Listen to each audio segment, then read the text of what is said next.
काशेश्च परमेशवास शिखंडी च महारथे दृष्टद्युम्नो विराट्श्च सात्यकिश्च अपराजित।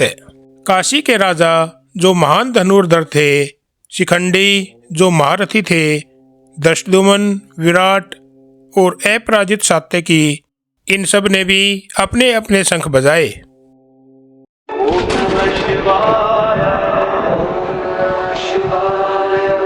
मेरे सनातनी भाइयों और बहनों, आप सबको मेरा नमस्कार।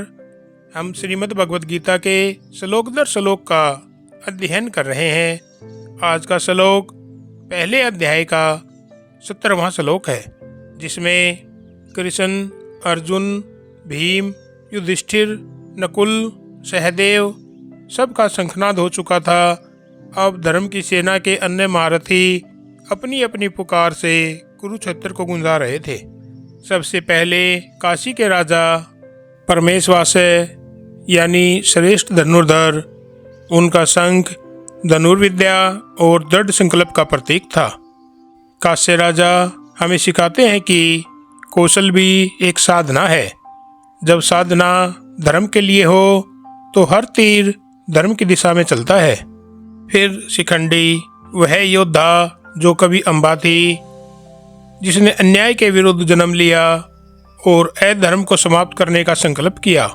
उनका शंख केवल रण का संकेत नहीं, बल्कि स्त्रीत्व और पुरुषत्व के पार जाकर न्याय के लिए लड़ने की प्रतिज्ञा का प्रतीक था।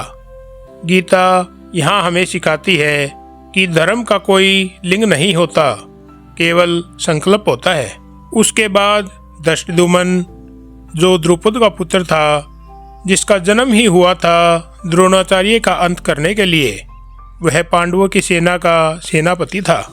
उसका शंख दर्शाता है कि कभी कभी न्याय की रक्षा के लिए जन्म भी साधन बनता है।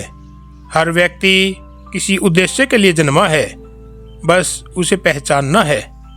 उसके बाद है मत्स्य राज विराट, जिन्होंने पांडवों को अपने राज्य में आश्रय दिया, और सात्यकी जो यदुवंशी वीर थे और कृष्ण के शिष्य थे। विराट का शंख कृतज्ञता का प्रतीक था और सात्यकी का निष्ठा का। यह दोनों सिखाते हैं कि धर्म के युद्ध में न केवल शक्ति चाहिए, बल्कि सच्चे साथी भी चाहिए। काशी का कौशल, शिखंडी का साहस, दृष्टद्युम्न का कर्तव्य, विराट की करुणा और सात्यकी की निष्ठा, ये सब मिलकर धर्म की सेना का निर्माण करते हैं। गीता हमें बताती है, धर्म एक व्यक्ति का नहीं, एक विचार का संगम है। आज के युग में भी जीवन का कुरुक्षेत्र वही है। काशी हमें सिखाता है, अपने कर्म में निपुण बनो। शिखंडी सिखाता है, अन्याय के खिलाफ खड़े हो। दृष्टद्युम्न सिखाता है, अपने उद्देश्य को पहचानो। विराट सिखाता है कि मदद करो, और सात्यकी सिखाता है कि अपने गुरु और धर्म के प्रति निष्ठावान रहो। तभी जीवन का युद्ध धर्म का उत्सव बन जाता है। हर व्यक्ति अपने भीतर 5 योद्धाओं को लेकर चलता है: कौशल, साहस, उद्देश्य, करुणा और निष्ठा। इन्हें एक कर दो तो जीवन स्वयं धर्मयुद्ध का विजय पथ बन जाता है। जय श्री कृष्णा। तो मेरे सनातनी भाइयों और बहनों, यह थी हमारी आज की वीडियो।